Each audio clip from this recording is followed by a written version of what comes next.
Hello guys, welcome to Indian affairs. I hope कि आपका आज का दिन शानदार रहा हो। इस समय दो तीन बहुत ही इंपॉर्टेंट अपडेट्स निकल कर आ रही हैं, जिनमें से सबसे पहली अपडेट है भारत और अमेरिका को लेकर। सेकंड अपडेट होने वाली है इंडियन नेवी के एयरक्राफ्ट कैरियर एनएस विक्रांत के लिए जो हम राफेल फाइटर जेट्स परचेज करने वाले हैं उसकी डील को लेकर। और आज की तीसरी अपडेट है भारत के मिलियनर्स यानी कि भारत के करोड़पति लोगों को लेकर। सबसे पहली न्यूज आ रही है अमेरिका से। दरअसल अमेरिका के deputy secretary for state Kurt Campbell की तरफ से एक स्टेटमेंट सामने आई है, जिससे पता चलता है कि अमेरिका आज की डेट में कितने ऑर्गेनाइज्ड मैनर में भारत का ब्रेन ड्रेन करने में लगा हुआ है। कर्ट कैम्पबेल न सिर्फ अमेरिका के डिप्टी विदेश मंत्री हैं, बल्कि जो बाइडेन एडमिनिस्ट्रेशन में इंडो पैसिफिक रीजन के लिए नेशनल सिक्योरिटी कोऑर्डिनेटर भी हैं। इंडो पैसिफिक के रीजन में अमेरिका की क्या पॉलिसी रहेगी उसमें काफी हद तक वही डिसीजन लेते हैं। न्यूज आ रही है कि अमेरिका के डिप्टी विदेश मंत्री कर्ट कैम्पबेल ने एक स्टेटमेंट जारी की है, जिसमें उन्होंने कहा कि अमेरिका के जो खुद के स्टूडेंट्स हैं वो आज की डेट में स्टेम सब्जेक्ट्स को बहुत ही कम सिलेक्ट कर रहे हैं। यानी नेटिव अमेरिकन के बच्चे साइंस एंड टेक्नोलॉजी, इंजीनियरिंग और मैथमेटिक्स में बिल्कुल भी रुचि नहीं रख रहे हैं। इसलिए अब अमेरिका को इन सारी फील्ड्स के अंदर इंटरनेशनल स्टूडेंट्स को रिक्रूट करने की जरूरत है। लेकिन हम भारत के स्टूडेंट को रिक्रूट करेंगे, ना कि चाइना के, क्योंकि भारत हमारा बहुत ही क्लोज सिक्योरिटी पार्टनर है। कर्ट कैम्पबेल ने कहा कि वो चाहते हैं कि अमेरिका में साइंस एंड टेक्नोलॉजी, इंजीनियरिंग और मैथमेटिक्स की फील्ड में भारत के स्टूडेंट्स को सिलेक्ट किया जाए, जबकि जो स्टूडेंट्स चाइना से आते हैं उनको ह्यूमैनिटीज और सोशल स्टडीज पढ़नी चाहिए, ना कि पार्टिकल फिजिक्स जैसे कॉम्प्लेक्स सब्जेक्ट्स। उन्होंने कहा कि हम ये बदलाव चाहते हैं कि भारत से बड़ी संख्या में स्टूडेंट्स आकर अमेरिकन यूनिवर्सिटीज में टेक्नोलॉजी और संबंधित फील्ड को चुनें। ये कहना है अमेरिका के डिप्टी फॉरेन मिनिस्टर का। अब आप सोच रहे होंगे कि अमेरिका को आखिरकार भारत के स्टूडेंट्स अचानक से इतने क्यों पसंद आने लगे हैं। इसके पीछे के दो कारण हैं। सबसे पहला कारण है कि अमेरिका के जो सिटीजन्स हैं, वहाँ के अमेरिकन बॉर्न सिटीजन्स के बच्चे अब स्टेम सब्जेक्ट्स में बिल्कुल भी रुचि नहीं दिखा रहे। स्टेम सब्जेक्ट्स होते हैं साइंस एंड टेक्नोलॉजी, इंजीनियरिंग और मैथमेटिक्स। और आपको पता है कि किसी भी देश के लिए ये सारे सब्जेक्ट बहुत ही इंपॉर्टेंट है। जितने भी इनोवेशंस होती हैं, डिजिटल ट्रांसफॉर्मेशंस हो रही हैं, रिसर्च एंड डेवलपमेंट यानी कि R&D वर्क होता है, यहाँ तक कि defence technology, high and manufacturing और आजकल आर्टिफिशियल इंटेलिजेंस।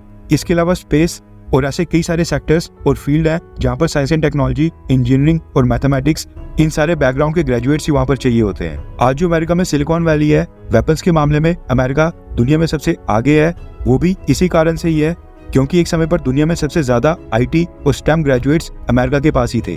लेकिन अब हाल ये हो गया कि अमेरिका के खुद के स्टूडेंट्स ये डिफिकल्ट सब्जेक्ट्स नहीं चुन रहे हैं। इसलिए इन सारी फील्ड के अंदर अमेरिका को फॉरेन कंट्रीज के स्टूडेंट्स को लेना पड़ रहा है, जिनको वो बाद में सिटीजनशिप दे देता है और वहीं पर रख लेता है। अब आज की डेट में अमेरिका के अंदर सबसे ज्यादा फॉरेन स्टूडेंट्स आते हैं भारत और चाइना से। अभी तक चाइना ही टॉप कर रहा था, लेकिन पिछले 1-2 साल से अमेरिका की पॉलिसी में मेजर शिफ्ट देखने को मिला है, जो कि कर्ट कैम्पबेल ने भी अपनी स्टेटमेंट बोला है। और अब अमेरिका आज की डेट में चाइना से ज्यादा भारत के स्टूडेंट्स को ले रहा है। अमेरिका को डर है कि अगर वो स्टेम सब्जेक्ट्स में चाइना के स्टूडेंट्स को लेता है तो वो कल को टेक्नोलॉजी चोरी करके चाइना वापस जा सकते हैं। इसके साथ ही चाइना के साथ जासूसी का भी खतरा है, इंटेलेक्चुअल प्रॉपर्टी राइट्स के चोरी होने का खतरा है, एंड जो क्रिटिकल डेटा और इन्फॉर्मेशन है उसके चोरी होने का काफी ज्यादा खतरा है। लेकिन अमेरिका को इस समय भारत एक सेफर ऑप्शन लग रहा है, एटलीस्ट चाइना के मुकाबले। इसलिए अमेरिका अब साइंस एंड टेक्नोलॉजी, इंजीनियरिंग और मैथमेटिक्स की फील्ड में चाइना की जगह भारत के स्टूडेंट्स को प्रेफरेंस देने लगा है। बस यही कारण है कि एक समय पर जहां पर यूएस का स्टडी वीजा केवल भारत के गिने चुने स्टूडेंट्स को मिलता था और अमेरिका का स्टडी वीजा हासिल करना भारत में सम्मान की बात हुआ करती थी, लेकिन आज की डेट में अमेरिका का स्टडी वीजा बहुत ही आसानी से मिल रहा है। अगर पर्सनल एक्सपीरियंस की बात करूं तो मेरी खुद की क्लास के 8-10 स्टूडेंट्स स्टडी वीजा के ऊपर अमेरिका गए हैं। लेकिन चिंता का एक विषय ये भी है कि साइंस एंड टेक्नोलॉजी, इंजीनियरिंग और मैथमेटिक्स फील्ड के जो होनहार और सबसे लायक स्टूडेंट होते हैं, अगर यही भारत से अमेरिका चले गए तो भारत की तरक्की कैसे होगी। भारत तो खैर तब भी आगे बढ़ेगा, लेकिन स्पीड थोड़ी स्लो हो जाएगी और ये ब्रेन ड्रेन वाकई में भारत के लिए एक मेजर चैलेंज है। आज की सेकंड अपडेट आ रही है भारत और फ्रांस को लेकर। जैसा कि हम सबको पता है कि भारत और फ्रांस के बीच नेवल वेरिएंट के 22 राफेल M फाइटर जेट्स की डील के ऊपर नेगोशिएशन चल रही है। इसी को लेकर द प्रिंट के हवाले से खबर आ रही है कि भारत और फ्रांस के बीच इस डील की कॉस्ट को लेकर सहमति बन गई है। 22 की संख्या में राफेल M फाइटर जेट्स के लिए भारत फ्रांस को अप्रोक्सीमेटली 4 बिलियन यूरोस देगा, जो कि भारत की करेंसी में 40,000 करोड़ रुपए बनते हैं। लेकिन इसी प्राइस के अंदर फ्रांस भारत को राफेल M के ऊपर लगने वाली सारी मिसाइल्स भी देगा, कुछ समय तक मेंटेनेंस भी इसी में शामिल है, और ये सारे fighter jet India specific changes के साथ होंगे। इसका मतलब है कि एक राफेल M फाइटर जेट हमें 1,818 करोड़ रुपीस का पड़ रहा है। अगर हम साल 2016 वाली डील के साथ कंपेयर करें, जब हमने इंडियन एयरफोर्स के लिए 36 की संख्या में राफेल फाइटर जेट परचेज किए थे, उस समय हमने 36 राफेल फाइटर जेट्स के लिए 7.87 बिलियन यूरोस पे किए थे। लेकिन उस कॉस्ट को हम आज के रेट के ऊपर कंपैरिजन नहीं कर सकते हैं। साल 2016 के सितंबर महीने में कन्वर्जन के हिसाब से हमें 36 राफेल फाइटर जेट्स के लिए फ्रांस को 59,000 करोड़ रुपए देने पड़े थे, यानी कि 59,000 करोड़ रुपीस। और सिंपल मैथ से पता चलता है कि उस समय हमें एक राफेल फाइटर जेट 1,638 करोड़ रुपए का पड़ा था, जबकि इस बार एक राफेल एम हमें 1,818 करोड़ रुपीस का पड़ रहा है। प्लस माइनस करने पर साफ नजर आ रहा है कि इस बार जो हम फ्रांस से राफेल परचेज कर रहे हैं वो में लगभग 180 करोड़ रुपीस महंगा पड़ रहा है। या फिर ये भी कह सकते हैं कि 8 सालों में फ्रांस ने अपने एक राफेल फाइटर जेट की कीमत 180 करोड़ रुपीस तक बढ़ा दी है। जबकि हमको ये भी कंसीडर करना होगा कि वो वाली डील साइन हुई थी साल 2016 में और ये वाली डील साइन हो रही है 8 साल के बाद 2024 में। अगर हम बाकी सारी चीजें छोड़कर इतने सालों की इन्फ्लेशन और महंगाई को भी कंसीडर करें तो हमें राफेल फाइटर जेट्स बिल्कुल सेम प्राइस के ऊपर ही पड़ रहे हैं, ऑलमोस्ट सेम। प्राइस कंपैरिजन के लिए आप सोच सकते हैं कि साल 2016 में मारुति स्विफ्ट भारत के अंदर किस कीमत के ऊपर बिक रही थी और आज मारुति स्विफ्ट की क्या कॉस्ट होगी। हालांकि फाइटर जेट्स की डील काफी कॉम्प्लेक्स होती हैं, इनमें missiles, maintenance, repair, upkeep, munitions और कई तरह के अपग्रेड्स और चेंजेस को कंसीडर करने के बाद ही फाइनल प्राइस बनता है।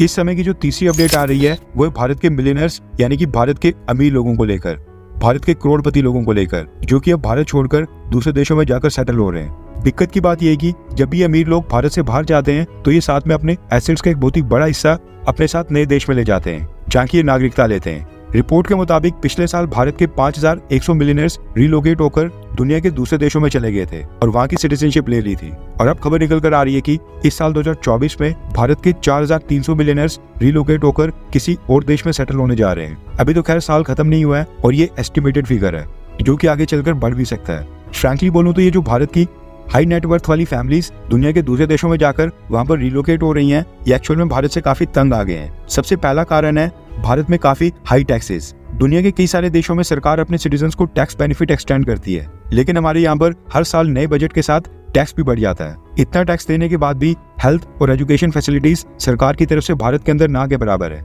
क्वालिटी ऑफ लाइफ और लाइफस्टाइल ये सब वेस्टर्न देशों में बहुत ही अच्छा है। पॉपुलेशन कम है, एजुकेशन, हेल्थ, बिजनेस अपॉर्चुनिटीज ये सारी चीजें हैं जिनके कारण हर साल भारत से हजारों लोग देश छोड़कर भारत से बाहर जा रहे हैं। अब इस चीज का कई सारे वेस्टर्न और यूरोपियन देश काफी फायदा भी उठा रहे हैं। अगर आप उनके देश में एक प्रेफरेबल अमाउंट इन्वेस्ट करते हैं तो आपको सिटीजनशिप भी दे देते हैं। इसके अलावा जो लोग देश छोड़कर दूसरे देशों में सेटल हो रहे हैं उनका एक तर्क ये भी है कि भारत का पासपोर्ट काफी वीक है। किसी ढंग के देश में जाना हो तो सबसे पहले वीजा के लिए अप्लाई करना पड़ता है। 100 फॉर्मेलिटीज पूरी करने के बाद इंटरव्यू होता है और कई बार तो वो इंटरव्यू भी रिजेक्ट हो जाता है। और इवन यूरोपियन देश जैसे कि US, UK, France, Australia, Canada, इन सब देशों के पासपोर्ट काफी स्ट्रांग है। अब आप सोच रहे होंगे कि क्या भारत सरकार को फर्क नहीं पड़ता है कि इतने सारे लोग भारत को छोड़कर देश से बाहर जा रहे हैं, करोड़ों रुपए के एसेट्स अपने साथ ले जा रहे हैं? तो इसका आंसर है ना, सरकार को कोई फर्क नहीं पड़ता है। विकिपीडिया के डेटा के मुताबिक आज की डेट में भारत में 7,96,000 मिलियनर्स हैं। उसमें से अगर 5,000 चले भी जाएं तो ये 0.6% बनता है, जबकि हर साल भारत के अंदर मिलियनर्स यानी कि करोड़पति लोगों की संख्या लगातार बढ़ रही है। इसलिए सरकार भी इसको लेकर निश्चिंत है। अब मैं यहाँ पर आपकी राय जानना चाहता हूँ, क्या अगर आपके पास 20-30 करोड़ रुपए होते तो क्या आप भारत को छोड़कर किसी दूसरे देश में जाकर वहां पर सेटल हो जाते? हाँ या फिर ना? नीचे कमेंट करके अपनी राय जरूर बताएं।